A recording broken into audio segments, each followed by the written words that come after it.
Assalamualaikum warahmatullahi wabarakatuh.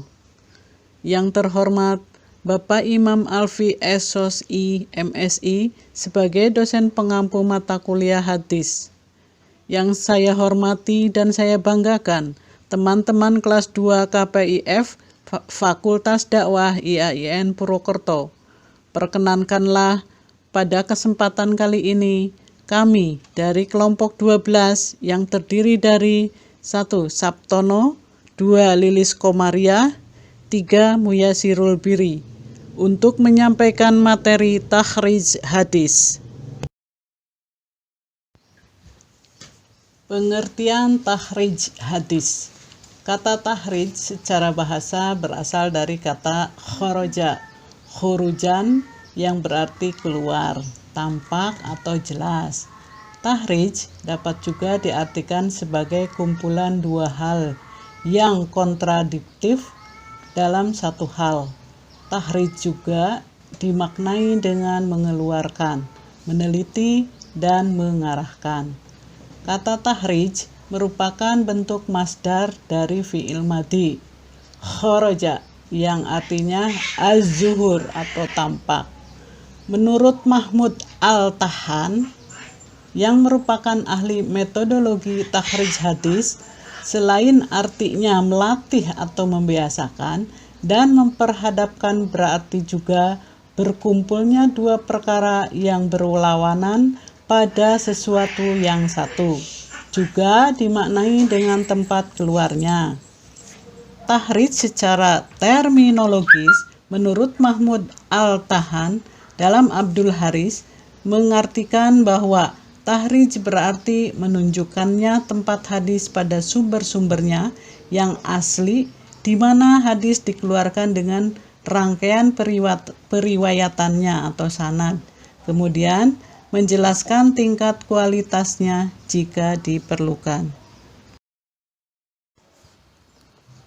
Berikut kitab-kitab takhrij hadis yang terkenal menurut Abdul Haris, yaitu 1. Takhrij Ahadis Al-Muhadzab li Abi Ishaq Al-Shirazi karya Muhammad ibnu Musa Al-Hazimi, wafat tahun 584 Hijriah. 2.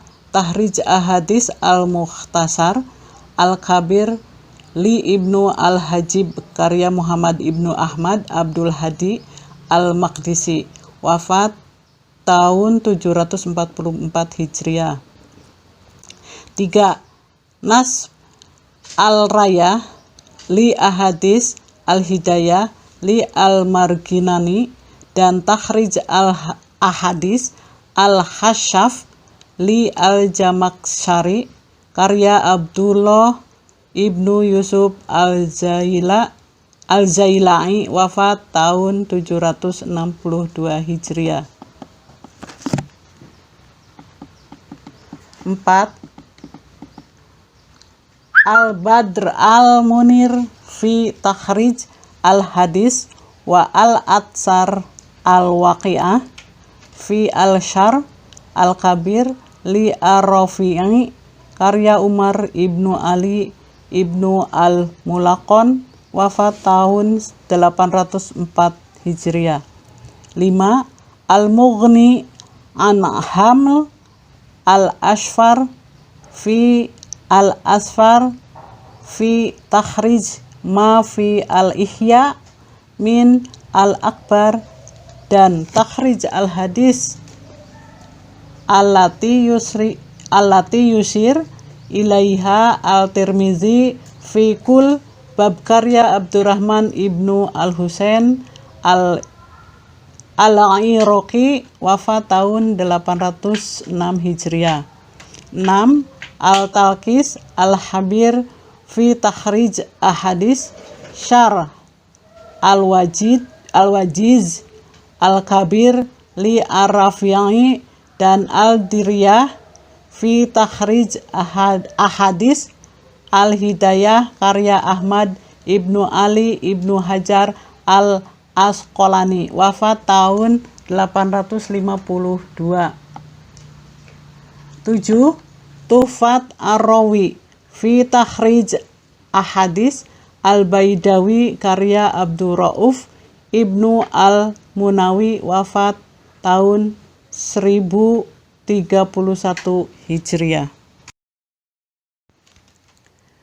Keunikan dan keragaman pembukuan hadis oleh para ulama terdahulu seperti menggunakan pendasarannya secara maudhu'i atau tematik, seperti pengelompokan hadis berdasarkan tema-tema tertentu, seperti kitab Al-Jami' Ash-Shahih li Al-Bukhari dan Sunnah Abu Dawud.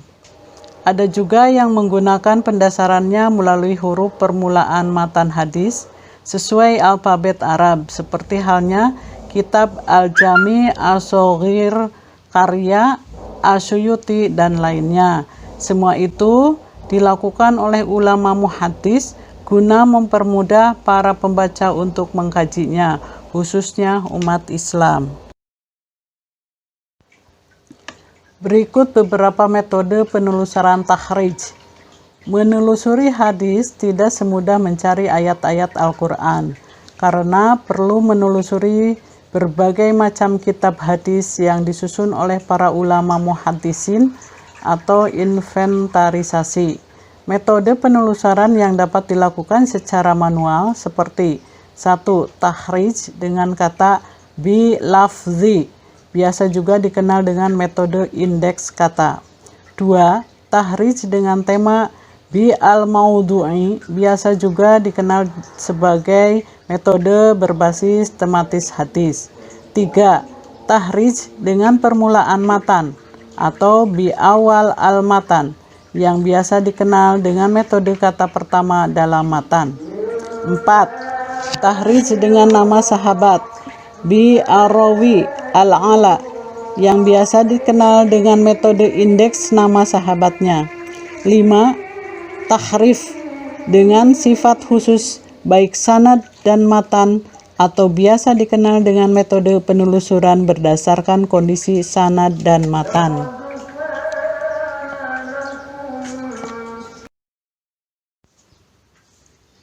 Berikut penjelasan dari beberapa metode takhrij. Yang pertama, metode indeks kata. Metode ini menggunakan kamus yang digunakan dalam mencari hadis seperti Al-Mu'jam, Al-Mu'ahras, li Al-Faz, Al-Hadis, Al-Nabawi. Memuat kata-kata hadis yang terdapat dalam hadis 9 atau kutub Al-Tis'ah. Berikut lafal-lafal hadis yang disimbolkan dengan rumus. 1. Sahih Al-Bukhari diberi dengan lambang kha. 2. Sahih Muslim diberi dengan lambang mim. 3. Sunan At-Tirmizi diberi dengan lambang ta. 4. Sunan Abu Dawud diberi dengan lambang da. 5. Sunan Al-Nasa'i diberi dengan lambang nun. 6. Sunan Ibnu Majah diberi dengan lambang ja. 7. Al-Muwatta Imam Malik diberi dengan lambang to. 8. Musnad Ad-Darimi diberi dengan lambang di. 9. Musnad Ahmad bin Hambal diberi dengan lambang ham. Kelebihan metode ini yaitu mudah dan cepat dalam mentakhrij. Mudah artinya dalam menelusuri hadis secara lengkap dengan petunjuk nama kitab, juz, bab, dan halaman, sehingga mudah dalam menelusuri hadis sehingga cepat mendapatkan hasil takhrij. Dengan satu lafaz matan saja dapat bisa mengetahui peletakan di mana hadis tersebut. Sedangkan kelemahannya terbatas pada kitab hadis 9 imam atau kutub Al-Tis'ah. Sehingga jika hadis yang diteliti tidak terdapat dalam Al-Mu'jam, Al-Mufassrosi, li Al-Faz, Al-Hadis, Al-Nabawi, maka metode ini gagal untuk digunakan.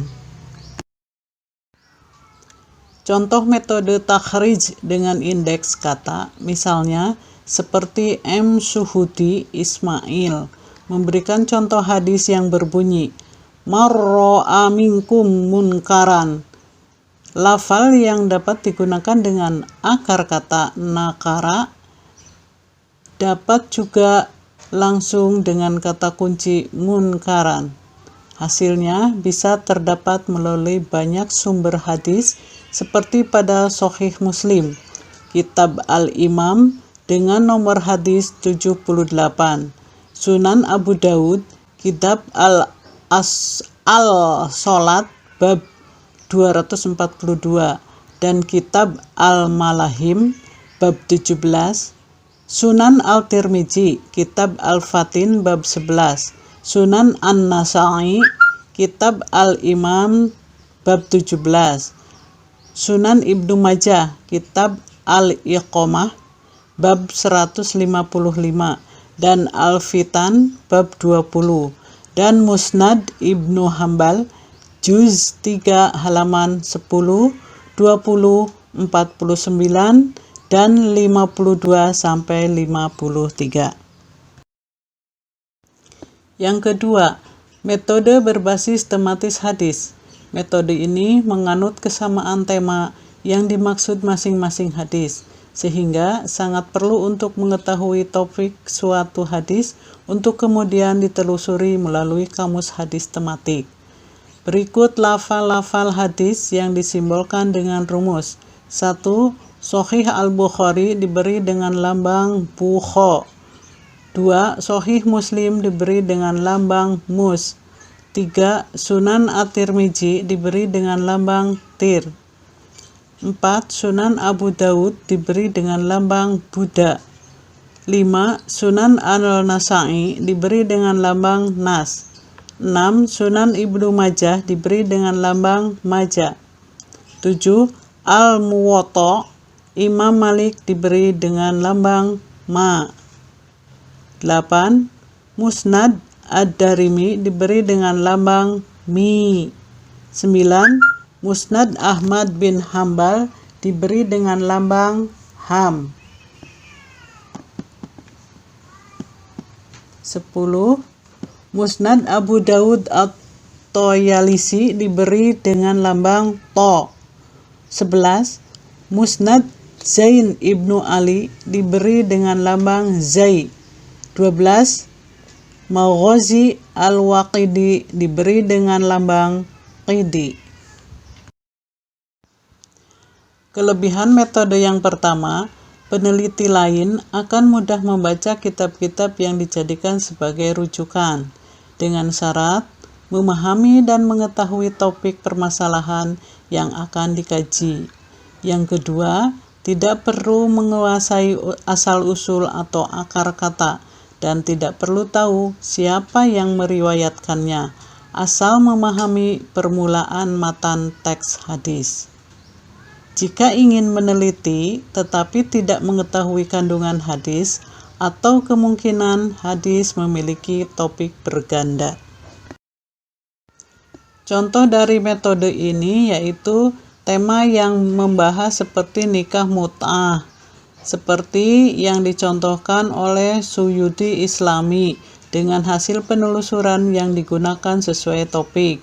Maka didapatlah bahwa beberapa kitab yang bersumber dari Sahih Bukhari, Sahih Muslim, Sunan Abu Daud, Sunan Al-Tirmizi, Sunan An-Nasa'i, Sunan Ibnu Majah, Sunan Al-Darimi, Muwatta, Imam Malik, Musnad Ahmad, Musnad Al-Tayalisi, Musnad Zain Ibnu Ali, dan Tabaqat Ibnu Sa'ad.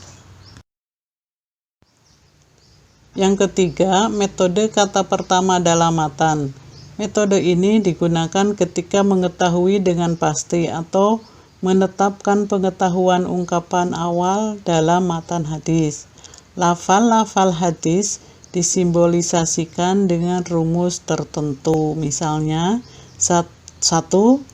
Ibnu Adi dalam kitab Al-Kamil diberi lambang Haba. 2. At-Tabrani dalam As-Shaghir diberi lambang To Sod. 3. At-Tabrani dalam Al-Awsat diberi lambang to sin. 4. At-Tabrani dalam Al-Kabir diberi lambang toba. 5. Al-Khatib diberi lambang khoto. 6. Sunan Ibnu Majah diberi lambang angka 5 atau H. 7. Hadis do'if diberi lambang dud. 8. Hadis sahih diberi lambang soha. 9. Al-Baihaqi dalam Su'ab al-Iman diberi lambang ba. Kelebihan metode ini yaitu dapat dicari dengan cepat dan mendapatkan hadis secara utuh, secara keseluruhan, tidak seperti metode sebelumnya. Sedangkan kelemahan metode ini, jika tidak mengetahui permulaan matan hadis, maka akan sulit untuk diketahui. Contoh dari metode kata pertama dalam matan misalnya seperti kitab Al-Jami' Al-Shaghir min Hadis Al-Bashir Al-Nazir, sebuah kitab yang dikenal menghimpun ribuan hadis terpilih dan singkat yang dipetik dari kitabnya, seperti hadis yang berbunyi Tolabul ilmi faridatun ala kulli muslimin. Hadis berikut dilacak dalam kitab Al-Jami' As-Shaghir pada bab to ditemukan dalam juz 2 halaman 54.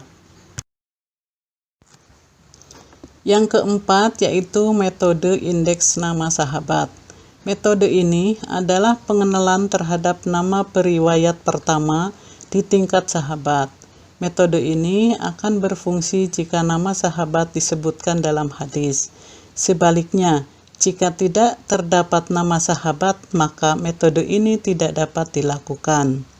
Abdul Haris mengelompokkan menjadi 3 macam karya antara lain. 1. Karya-karya musnad yang disusun oleh muhaddis berdasarkan nama sahabat Nabi Muhammad SAW. Karya-karya ulama muhaddis ini banyak dijumpai mencapai 100-an lebih. Namun, Al-Katani dalam karyanya Al-Risalah Al-Mushtatrafah menyebut sebanyak 82 musnad. Terkadang urutan nama sahabat tersebut berdasarkan alfabetis, etnis, suku, daerah, dan lain-lain. 2. Karya-karya mu'jam yang disusun secara sistematis berdasarkan musnad-musnad sahabat atau guru-guru, al-suyuk atau daerah, dan lain-lain, secara umum disusun secara alfabetis. 3.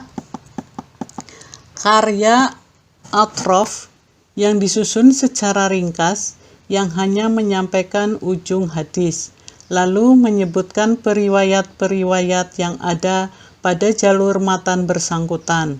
Namun, ada juga yang menyebutkan secara lengkap atau menyebutkan dengan menyandarkan pada karya tertentu. Kemudian, penyusunannya menyebutkan jalur periwayatan matan secara lengkap.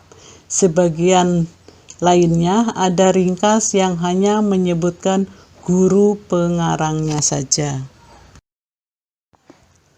Kelebihan metode ini yaitu memberikan informasi kedekatan pembaca dengan mustakhraj hadis sekaligus kitabnya.